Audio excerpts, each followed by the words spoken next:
guys, just giving you another update on this guitar that I'm making. I've actually just been busy fitting the neck. This morning the majority of the work I've done today was actually put on this bevel here, which you might be able to see.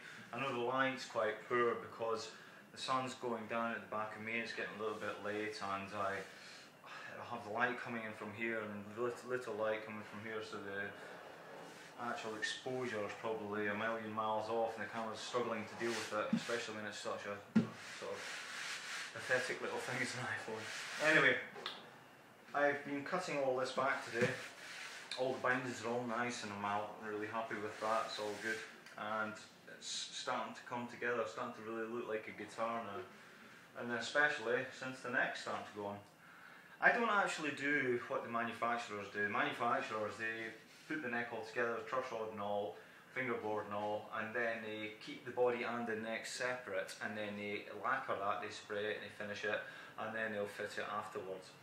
I have done that, I have tried it, and you know, for some reasons yes, it can work and it can work quite well, but I find that when I'm doing this real wood finish that I do, I don't really necessarily have to worry about that, because I don't put enough of the lacquer on, it isn't built up enough to actually cause a problem round about the neck joint. And that's one of the main reasons that manufacturers will do this, because it makes it much easier to polish, to cut back and polish the body and the neck when they're separate. One of the ways, some manufacturers, they use the dovetail joints like I'm using here, but others use bolt-on necks. It's something I've never tried and I have no desire to try either. I have here now, I'll take it off, it's quite tight, it has to be. This is my dovetail joint here. You can see it's all been cut and it's ready to go. It's all been finally fitted and it's quite tight, nice and tight. So in the head block here, you can see, and you might have seen from previous videos, that it's always been in the body and that's been cut out previously. This here, I cut it out roughly when I made the neck, but then it has to be fine fitted. So this basically has to be glued in, and ideally, I mean, it doesn't really even need to be clamped. The actual action of it being pushed in and it being such tight fit should be more than enough. But just out of habit, really, I tend to use the strap clamp again, just for a little bit of reassurance, I don't know, peace of mind, I guess. And that sort of goes around there and it just tightens up and basically holds it again. The neck, I've not really discussed this neck because I'd actually made it before I even contemplated making these videos. This is a 3-piece neck that's made from mahogany and purple heart, but it has a veneer of maple in between. It's slotted headstock, as you can see, and it has a 3-bar head plate, and on the back it's got weathered sycamore. It has a coach lining in effect in there as well, with several layers of different veneers and a black veneer between the mahogany and the 3-bar. This actually is a 3-piece neck that I made up out of one long strip. I don't use whole blocks and cut necks out of one piece because I think it's extraordinarily wasteful, and I don't see the point.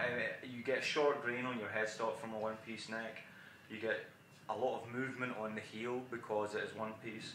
A laminated heel will be more stable, and a scarf joint headstock is going to be far stronger.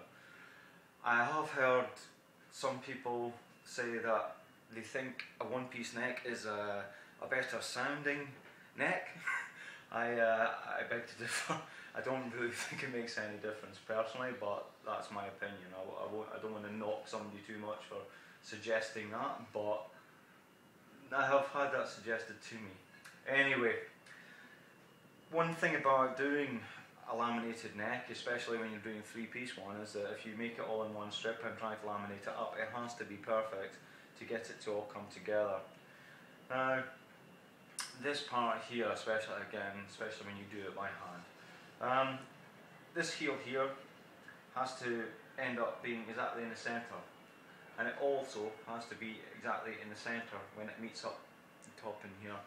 And I have my signature headstock here, which fits in quite well with that. You probably can't see these details because of the poor quality of the video. I can only apologise for that. Anyway, so I'm going to get on with this. The majority of the work, as I say, is I've been cutting back all this today. It's getting late, so I want to crack on and get home. See my lovely girlfriend. And I might even have a cider or two, as been known. So, checking again, holding it down and pushing in. And hopefully you can hear how tight that is. Now that's it flush, I can see it anyway and I can feel it. It's flush there, good fit round here, good fit round here.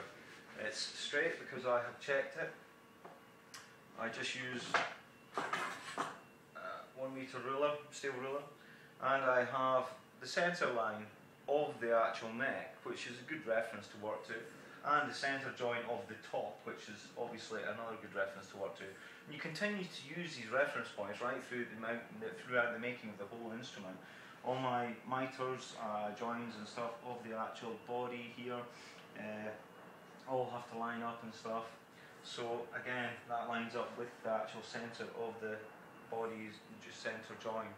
So checking along there and holding it exactly along that centre, and I can follow the centre line with the ruler and I can see right away that it's fine, and then I can eye it along this centre piece of the neck and it's perfectly straight. And that's because I've made it be like that. When you first start doing dovetail joints like this, it seems like an impossible task. It is quite stressful and it's a very difficult thing to do. But once you've done it a few times and you get the idea behind it and you can work out what to do, it's not too bad. It's quite a nice job to do. This has taken me about an hour to fit this one. You have to realise that when you take something off of one part, it affects the other, and you have to just go on that basis. And before you make any type of cut with any chisel or whatever you use, you have to assess what that cut that you're going to do is going to do to the rest of the actual dovetail, and you have to evaluate that and carefully think how it's going to work. And I guess it's not until you've actually done a fair bit of this work that you actually get to know what these things work like and how they affect the rest of the dovetail. So again, it's just a learning curve. It's all experience that you get through working on several instruments over the years. So what I want to do now is get that out again. I also, sorry, quickly, just in order to get the neck angle, manufacturers, when they actually use the fingerboard on the neck and they fit it, what they generally tend to do is they know their bridge height, or they have their bridge already located when they're fitting the neck. And what they do is they fit the neck and they run a ruler directly along the frets, and they want it to just sit right on the top of the actual bridge. And they'll have their set height of the bridge. And they've got jigs already set up that just put a router around and they just zip it round, and then they've got to set up because they have it refined, and because they make so many guitars. And even your smaller manufacturers, even ones like we have in the UK, I won't name many names, but even they have their jigs already set up and stuff, and they just do their machined dovetails and they fit perfectly every time. Which is fine, you know, it would make life easy. But for me, again, it's about doing this by hand and feeling the appreciation for it. You know, I think it'll be a bit of a soulless society when it comes to the stage where you go to the pub for a pint and you get served by a machine. It's just the way I feel about things. I like to keep my hands on it, and I like to know that things are done by human touch. Anyway, this here is ready to be glued on, so I'm going to do that. It's, again, the neck angle, actually, I'm drifting off here, sorry, I'm thinking about pints, you see. This here is just a straight edge that I have made up. It's kind of crude, it's not particularly attractive or anything, but I know this is straight and I check it every time. It's made from medium density fiberboard, MDF, and I have a block here which I know the size I need, and I have a block here, I have a block here. This is the joint, the neck joint, this is the nut, and this is the saddle. And basically I just know that my fingerboard is a certain depth here, my fingerboard is a certain depth here, my frets and the action are a certain height here, and the same goes for here. And then here I know what height I want my bridge and saddle to be. So if I have all these reference points on a stick that's a straight edge, and I fit my neck until this touches at all points without any force, and that is just nicely